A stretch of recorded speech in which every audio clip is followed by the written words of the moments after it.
In the Kherson or Zaporizhia region, Ukrainian soldiers ambushed a convoy of Russian trucks loaded with ammunition, and the captured arsenal was successfully transferred to the Ukrainian armed forces.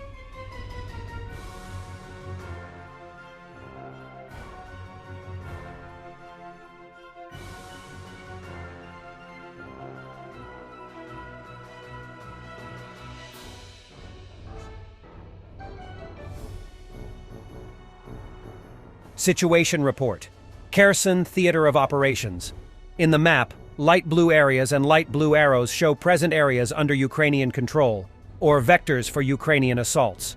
The Russian flags show the location of Russian units engaged in the present battles, and the Ukrainian symbols the location of Ukrainian ones. The orange circles show current battles. The yellow line shows impassable terrain. This is the Oleshki Sands Desert. Other areas on the map, also marked in yellow lines, show similarly difficult terrain. Ukrainian forces continue to hold the bridgeheads established on the left bank despite intense efforts by Russian troops and aviation to dislodge them. Areas under Ukrainian control are marked in blue, with offensive vectors shown by blue arrows. There is positive news about the strengthening of these positions of these bridgeheads. However, this cannot be shared as yet due to OPSEC. What can be said, however, is that a rotation of Ukrainian troops previously holding these bridges has been carried out, and fresh troops and reinforcements have been brought in. The Ukrainian army is fighting in 3 crucial areas, near Krinky, Poima, and Hola Pristin. These ongoing battles are marked in orange on the map. What do these areas have in common?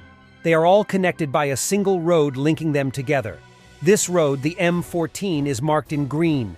Should Ukraine be successful in cutting this road, Russian troops in the entire area marked in dark blue on the map will be cut off, without supplies, and forced to surrender or retreat. Russian supply vehicles moving along this road are already being heavily decimated by drones. Russian tactics. Russian aviation has been massively bombarding Krinky, generally with unguided weaponry launched from outside the range of Ukraine's air defenses. However, they have been using these tactics since these bridgeheads were established, and Ukrainian troops in the area continue to hold.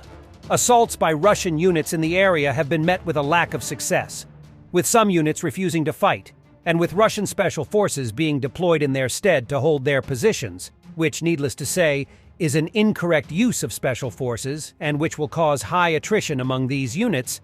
Detachments of these Russian special forces have already been eliminated, while Ukrainian assault units attempt to cut the road that is Russia's crucial supply route. HIMARS and JDAM strikes are used to target Russian headquarters and staging areas in the rear, with heavy attrition resulting to Russian troops and equipment. Ukrainian drones outnumber Russian drones in the ongoing battles on the order of 3-1 and are wreaking havoc among Russian assault and defense units, as well as destroying vehicles. Ukrainian aviation are flying sorties in support of troops fighting to extend Ukrainian bridgeheads on the left bank. This is the footage of a Ukrainian M2A2 Bradley IFV walking 25mm M242 Bushmaster chain gunfire along a Russian-held tree line in Stepov.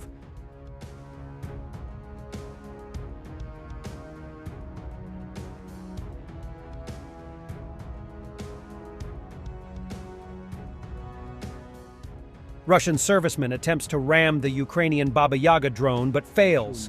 F yeah, he says at the end after his drone goes down. Блять, сука. Есть нахуй. One of the creators of Russia's missile defense system, Alexander Talalayev, is currently on trial accused of a dead souls fraud. At the same time, the hugely expensive National Defense Management Center in Moscow is expected to fail an upcoming test exercise.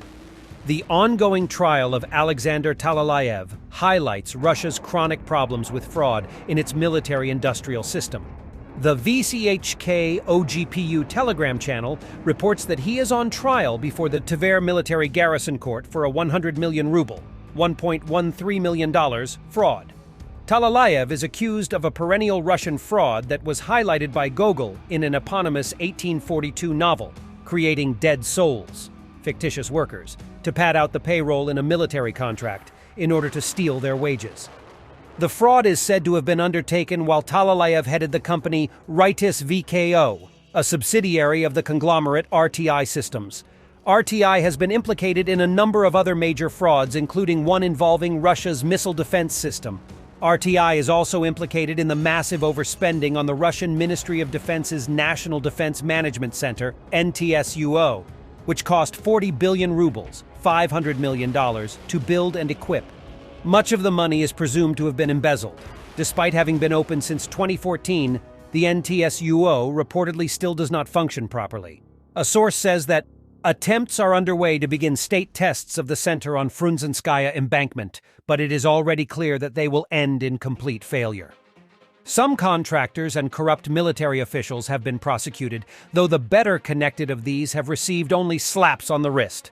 One notable culprit, Majgen Vyacheslav Lobusko, was given only a 5-year suspended sentence and fined. A high-profile military corruption case has concluded in Russia, with the culprit receiving only a 5-year suspended sentence and a fine. It's not the first time that well-connected high-ranking defendants have been shown leniency by Russian courts. As VCHK OGPU notes, those with ultimate responsibility, politicians and top officials, have evaded accountability. The NTSUO project was initiated by Defense Minister Sergei Shoigu and was overseen by Deputy Defense Minister and later Deputy Prime Minister Yuri Borisov. It's widely assumed that corruption in the Russian military-industrial complex, including in the wildly expensive NTSUO project, goes to the top. Shoigu himself lives in an $18 million mansion, but it seems unlikely that he will be held accountable. We'll be occasionally posting some exclusive stuff I get from soldiers. This is from Novomykhailivka, Donetsk Oblast. Comment: more and more Russians are using portable electronic warfare. They've installed the electronic warfare on their own destroyed vehicles. On the MTLB, they installed it during the assault.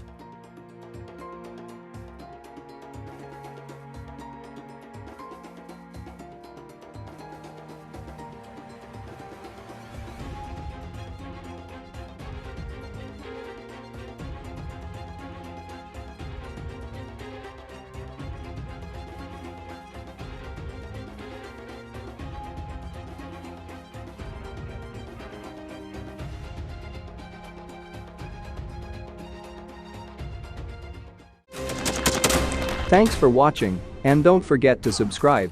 Also, if you want to support Warthog Defense, please become our member and get early access to new videos, exclusive members-only videos, and become administrator in comment section. The membership link is in the description. Rescues every day. We had a guy last week at 6 rescues in 6 days. You know, he's doing the job every day.